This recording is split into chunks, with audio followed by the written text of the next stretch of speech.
नई लाइन पे देखेंगे आप कि पेंटागन बनाया हुआ एक ऐसे बनाया हुआ है।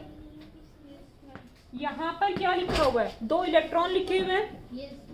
समझ में आ रही है? और माइनस का चार्ज है, तो ये दोनों इलेक्ट्रॉन क्या होंगे? 4n+2 रूल के लिए पाई इलेक्ट्रॉन है, काउंट होंगे। तो 4n+2 इज इक्वल टू कितना हो जाएगा? 2 इलेक्ट्रॉन इसके, 2 इसके 4, और ये वाले इलेक्ट्रॉन भी काउंट होंगे 6। तो 4n+2 इज इक्वल टू कितना आ जाएगा? 6।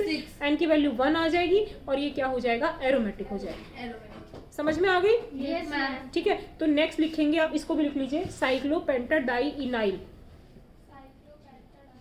इनाइल एनाइन एरोमेटिक है। नेक्स्ट लिखेंगे प्रिपरेशन मेथड ऑफ बेंजीन। तो बेंजीन को बनाने का एक तरीका तो अभी आपने पढ़ा ही था, जिसमें आपने रेड हॉट ट्यूब में 3 इथाइन को गर्म किया था। बात समझ में आई कि नहीं आई? दूसरा मेथड लिखेंगे decarboxylation of aromatic acid. Benzene का स्ट्रक्चर बनाएंगे आप अपनी अपनी कॉपी में। पहले आप टॉपिक डालेंगे डीकार्बोक्सिलेशन ऑफ एरोमेटिक एसिड्स। सबसे पहले अपनी अपनी कॉपी में आप किसकी स्ट्रक्चर बनाएंगे? बेंजीन। और इस बेंजीन के ऊपर COONA, मतलब कौन सा ग्रुप जोड़ेंगे आप? एसिड ग्रुप जोड़ दिया आपने। इसका नाम देखिए अब क्या होगा? Sodium benzoid. नाम लिखेंगे, क्या नाम होगा इसका? सोडियम बेंजोइड, या फिर ये क्या होगा? Sodium salt of benzoic acid. एक ही बात है। इसकी रिएक्शन आप करवा देंगे जैसे हमने अल्केन में करवाई थी ना, NaOH और CaO। क्या बाहर निकल जाएगा?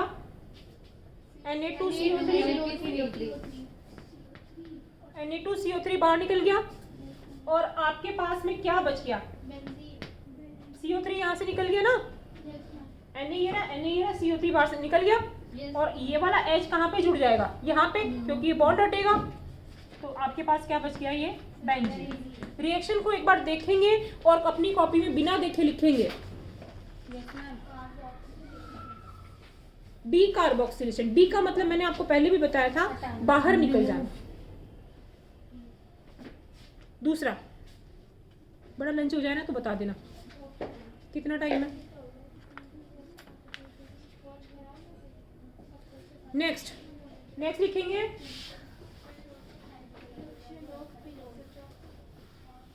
क्या लिखें?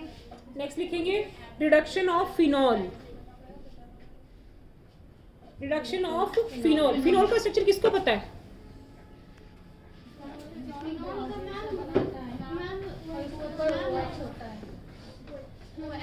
हाँ, फिनॉल बेंजीन के ऊपर OH, बेंजीन के ऊपर फिनॉल। और इसे आप आज अपने दिमाग में सेट कर लेंगे कि ये क्या है? फिनॉल। और आपको नींद में भी पता होना चाहिए फिनॉल का मतलब बेंजीन के ऊपर OH। इसकी रिएक्शन किससे कराएंगे? क्योंकि रिएक्शन का नाम क्या है? रिडक्शन। तो इसका मतलब रिडक्शन में ऑक्सीजन बाहर निकलेगा, बाहर निकल जाएगा, हाइड्रोजन वहां बच जाएगा और रिंग में जुड़ जाएगा। तो ये क्या बन जाएगी? बेंजीन। नॉर्मल हीटिंग ये रिएक्शन में काम में आती है बहुत ज्यादा। ठीक है। अच्छा,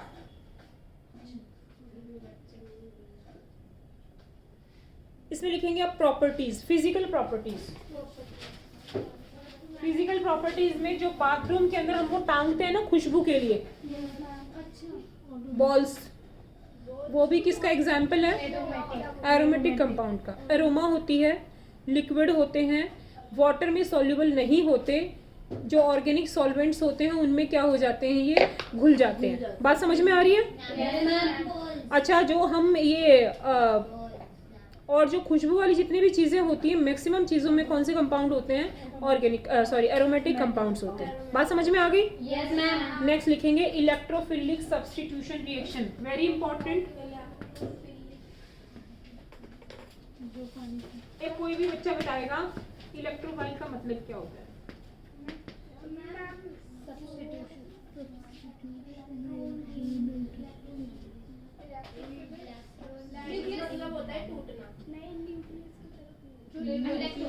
इलेक्ट्रोफाइल का मतलब क्या होगा? Electron loving. Electron loving, electrophile. Nucleophile का मतलब क्या होगा? न्यूक्लियस। इलेक्ट्रोफाइल का मतलब electron loving, that means minus loving. Electron minus होता है, न्यूक्लियोफाइल मतलब प्लस लविंग। ये बात थोड़ी सी आपको ध्यान में रखनी है, समझ में आ रही है? फर्स्ट रिएक्शन लिखेंगे इसकी हेलोजिनेशन। हाँ, हेलोजिनेशन बहुत इजी है। बेंजीन बना, एक मिनट, उसके बाद में एक बार बताऊंगी आपको। पहले हेलोजिनेशन थोड़ा सा इजी पड़ेगा, इसलिए मैंने उसको वो किया। हेलोजिनेशन में आपने क्लोरीन ले लिया, AlCl3, एनहाइड्रस का मतलब है dry, anhydrous aluminium trichloride. इसकी प्रेजेंस में एक HCl बाहर निकल जाएगा और बेंजीन के ऊपर क्या जुड़ जाएगी? Cl। नाम बताएंगे इसका, क्लोरोबेंजीन। साथ ही साथ आप लिखेंगे भी, लिख दिया? Yes ma'am. दूसरा लिखेंगे नाइट्रेशन। नाइट्रेशन में बेंजीन रिंग बना लेंगे। बेंजीन रिंग बना करके इसकी रिएक्शन हम करवाएंगे HNO3 से in presence of sulphuric acid. हाँ जी, बेंजीन बनाया, रिएक्शन करवाई कॉन्सेंट्रेटेड HNO3 से in presence of concentrated H2SO4। एक बार सामने देखेंगे, HNO3 जो है वो ब्रेक किस तरीके से होगा? OH नेगेटिव और NO2, ऐसे ही होगा ना? अरे बात समझ में आई कि नहीं आई? Yes ma'am. तो क्योंकि ये इलेक्ट्रोफिलिक रिएक्शन है तो इलेक्ट्रॉन लविंग होगा। इलेक्ट्रॉन लविंग कौन होगा? जो खुद क्या होगा? पॉजिटिव चार्ज वाला होगा। तो OH में OH तो नेगेटिव होता है, ये पॉजिटिव होता है कि नहीं होता है? तो इस पे रिंग पे अटैक कौन करेगा? NO2 करेगा। तो फॉर्मेशन किसका हो जाएगा? नाइट्रोबेंजीन का। एक बार फिर से, when the benzene reacts from the HNO3 concentrate in presence of the concentrated H2SO4, there is a formation of nitrobenzene. The formula of the nitrobenzene, that is a nitro group on the benzene ring. It is the example of electrophilic substitution in which HNO3 is dissociate like OH and the NO2. OH will bear the negative charge, NO2 will bear the positive charge.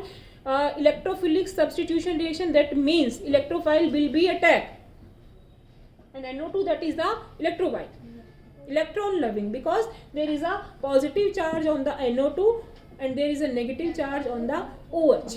बात समझ में आ गई? लिख लीजिए। Next लिखेंगे reaction from electrophile electron loving.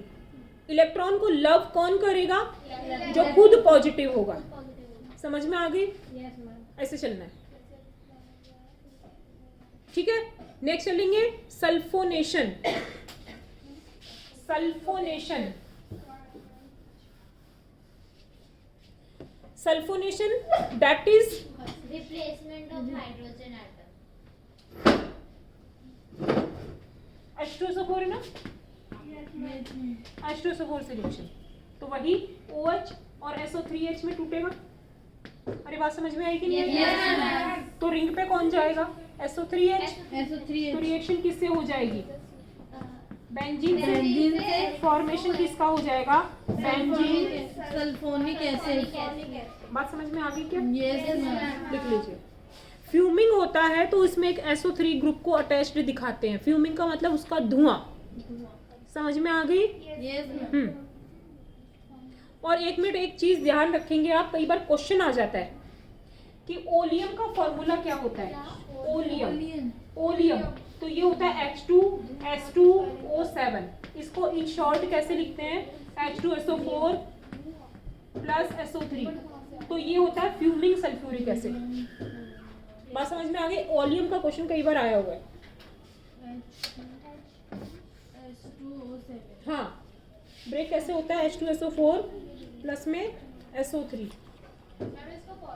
हाँ, oleum का formula है ये, H2S2O7। हो गया बेटा? नेक्स्ट लिखेंगे important reaction, that is Friedel Crafts alkylation. बहुत इंपॉर्टेंट है, वेरी इंपॉर्टेंट है। Friedel Crafts, Friedel Crafts alkylation reaction. Benzene बनाएंगे। बेंजीन की रिएक्शन करा देंगे क्लोरोमीथेन से, CH3Cl से।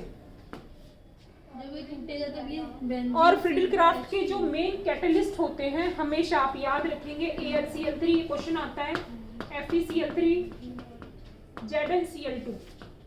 कभी भी क्वेश्चन आ जाए कि फ्रिडलक्राफ्ट किसकी प्रेजेंस में होगी तो इनकी प्रेजेंस में होगी। बस Cl की जगह ये सब आ जाएंगे ना। हाँ जी, तो इसमें कुछ नहीं है, इसमें कोई एक हम यहाँ लिखेंगे। एनहाइड्रस में यहाँ क्या लिख रही हूँ एक बार के लिए, AlCl3। अरे बात समझ में आ रही कि नहीं आ रही? तो CH3 जुड़ जाएगा, तो ये बन जाएगा इथाइल बेंजीन, ये टोलुइन बनेगा, क्लोरीन बनेगा। ठीक है, और HCl बाहर, ठीक है। Yes ma'am. अब आपने किससे रिएक्शन करवाई, क्लोरोमीथेन से, अब की बार करवाइए क्लोरोईथेन से। और क्योंकि कौन सा ग्रुप जुड़ा है, एल्काइल ग्रुप जुड़ा है, तो इसे हम क्या कहेंगे, फ्रिडलक्राफ्ट एल्काइलेशन, ठीक है। दूसरा लिखेंगे, वैसे चैप्टर जो है आपका 95% हो गया है, एक 5% बचा है, वो हम कल ही करेंगे। फ्रिडलक्राफ्ट पूरा कर लेते हैं आज। बेटा इसके आगे चलूं मैं? No ma'am. चलिए करिए।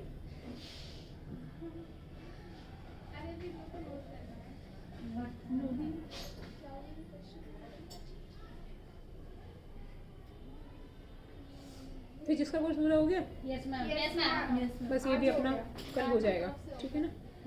अभी ये मतलब 20-25 मिनट का चैप्टर है, हो गया पूरा। हाँ श्योर। हमारे भी आज हुआ है। हाँ फिजिक्स का आज ही आज हुआ, बायो का नहीं हो रहा अभी। बायो का तो आप बोल रहे हो पीरियड लगा ही नहीं है अभी तक। चलिए नेक्स्ट लिखेंगे, हाँ फ्रिडलक्राफ्ट असाइलेशन, ये लास्ट रिएक्शन करवा रहे हैं। फ्रिडलक्राफ्ट, बेटा बोर हो गए क्या? No ma'am. एसाइलेशन, तो बेंजीन रिंग बना ली, इसकी रिएक्शन करवाएंगे CH3COCl। पहले इसका नाम लिखेंगे आप, एसिटाइल क्लोराइड, एसिटाइल क्लोराइड से इसकी रिएक्शन करवाएंगे, वही इन प्रेजेंस ऑफ AlCl3। देखिए Cl आउट हो जाएगा और बेंजीन के ऊपर क्या जुड़ जाएगा, COCH3, जिसे कि हम कहेंगे एसिटाफिनॉन। बहुत इंपॉर्टेंट क्वेश्चन आता है इसका। और साथ में क्या बनेगा, HCl। क्वेश्चन आएगा एसिटाफिनॉन का, बहुत बार क्वेश्चन आता है। फिनॉन, हाँ मैम इसका क्या ये पूरा ये बनाना है या फिर बनाना पड़ेगा? अभी मैं बताऊंगी। रीजनिंग में क्वेश्चन आता है, ए दे देते हैं आपको, ये रिएक्शन लिख करके ए लिख देते हैं। समझ में आ गई? एक क्वेश्चन आप करिए, इसका नाम क्या था, एसिटाइल क्लोराइड था। एक क्वेश्चन लिखेंगे बेंजाइल क्लोराइड से रिएक्शन करवाइए, इससे बेंजीन की सेम रिएक्शन करवाएंगे in presence of anhydrous AlCl3। तो इसमें क्या जुड़ा था, COCH3, और इसमें क्या जुड़ जाएगा, COC6H5। यही जुड़ेगा ना बेटा, यही जुड़ेगा ना। तो इसका नाम था एसिटाफिनॉन, ये जो इससे बनेगा उसका नाम बन जाएगा बेंजाफिनॉन। कोई डाउट? No ma'am. बता दूं इसे, यस मैम। फिनॉल नहीं बेटा, ये वो वाला ग्रुप आ गया ना, CO ग्रुप, कीटोन वाला, ध्यान रखेंगे इस चीज का। तो ये क्या बनेगा आपका, CO, इसे क्या कहेंगे, बेंजाफिनॉन। हो गया बेटा। एक और लिखेंगे, ये समझ में आ गई ये रिएक्शन? Yes ma'am. थोड़ा जल्दी चल रहा है। ओए तू लिख नहीं रही है? मैम लिख रही हूँ। हाँ, मुझे तो तू क्रॉस चेक कर रही है कि मैम फिजिक्स सही करा रही है। Yes ma'am, yes ma'am. तो क्रॉस चेक कर रही हो। लिखना बहुत जरूरी है, एक एक रिएक्शन आपको 10-10 बार लिखनी पड़ेगी, बहुत सारी कॉपीज भरनी पड़ेगी।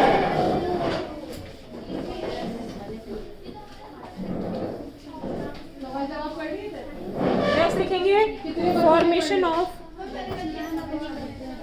हेक्साक्लोरोबेंजीन। ये रिएक्शन करवाइए, बेंजीन रिंग बनाएंगे। इसकी बेंजीन रिंग फॉर्मेशन ऑफ हेक्साक्लोरोबेंजीन।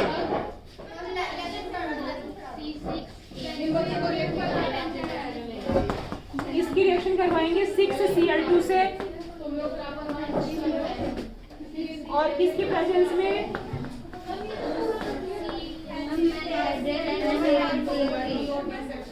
ठीक है। Yes ma'am. बेंजीन के हर कॉर्नर से एक एक हाइड्रोजन निकलेगा, सामने देखेंगे बेंजीन के हर कॉर्नर से एक एक हाइड्रोजन निकलेगा। तो 6 HCl बाहर हो जाएंगे। यहाँ पे कितने HCl बचे? 6 Cl बचे ना, 6 कैसे बाहर हो गए? 1 2 3 4 5 6 हाइड्रोजन और 6 Cl।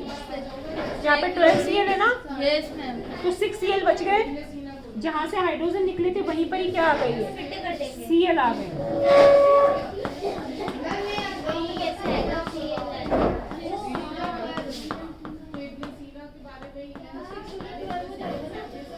बात एक बार सुनेंगे कि यदि ये Cl यहाँ से नहीं निकलते तो आप डायरेक्ट एडिशन इसका Cl का यहाँ पे कराते, सारे के सारे डबल बॉन्ड किस में कन्वर्ट हो जाते? Single bond.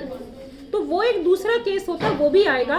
लेकिन यहाँ पर किसकी प्रेजेंस में ये क्वेश्चन यहाँ पे बनता है? डार्क हो, अंधेरा हो, ठंडा मीडियम हो, और प्रेजेंस किसकी हो? AlCl की, तब ये बनेगा हेक्साक्लोरोबेंजीन। अब एक मिनट सामने देखेंगे, बहुत इंपॉर्टेंट चीज, यहाँ पे एक भी हाइड्रोजन नहीं है ना, क्योंकि आप निकाल चुके हैं। तो इसका मतलब कार्बन कितने? 6 और साथ में क्या है? Cl6। समझ में आ गई? हाइड्रोजन नहीं है इसमें, ठीक है। बाकी कल करेंगे। ठीक है, एक बार इस रिएक्शन को वापस करिए।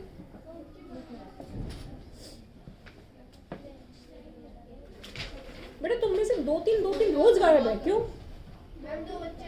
मतलब तुमने ऐसे कर रखा है कि आज तुम 2 मत आना, आज तुम 2 मत आना। हाँ, बहुत बढ़िया, बहुत ही बढ़िया कि कंबल में घुस गए। बिना नहाए आ जाती, फिर पढ़ाई के लिए बिना नहाए आ जाती, कल नहा लेती। ये तो कोई लॉजिक नहीं हुआ कि वापस से कंबल में घुस गए। ऐसे मन तो सबका ही करता है, हम भी, हमारा भी करता है, लेकिन निकल जाते हैं कंबल से, है ना। कैसे आ जाते हैं? क्या आलस नहीं आता आपको?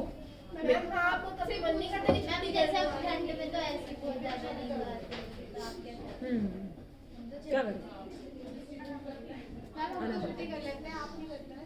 बेटा हम स्कूल के भी नहीं करते थे, मतलब तुम्हें ऐसा लगता होगा कि हम जॉब करते हैं इसलिए हमें आना पड़ता है, लेकिन हम लोग स्कूल की भी नहीं करते थे। हमारे पेरेंट्स इतने स्ट्रिक्ट थे कि यदि मान लो कि छुट्टी कर ली तो ताने दे दे के खा जाते थे वो सारे दिन भर।